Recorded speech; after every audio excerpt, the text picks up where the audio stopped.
रोज्नु कति number 7 7 number रोज्नु भयो शीतल 7 ल धार्मिक आछ धार्मिक खालको श्री कृष्ण भगवानको बसोबास स्थल गोलोक यमराजको यमलोक कुबेरको अलकापुरी भए झैं नागको बसोबास स्थल कुन हो नागको बसोबास स्थल कुन हो अरूलाई आउँछ भने चुप्प लाग्ने हाल्नुस् पालोमा भन्नु होला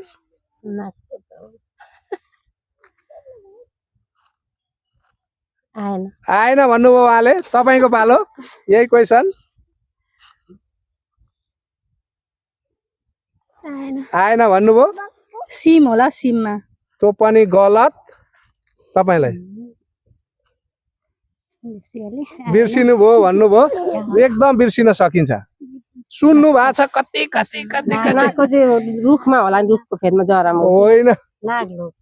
नागलोक अलिकति मिलेन र हजुरहरु कमेन्ट गरिदिनु होला हजुरहरुलाई भिडियो कस्तो लाग्छ राम्रो लाग्यो भने लाइक कमेन्ट र सब्स्क्राइब पनि गरिदिनु होला भन्दै म एन्सर भन्न गइरहेको छु यसको सही एन्सर हो पताल लोक तल हुन्छ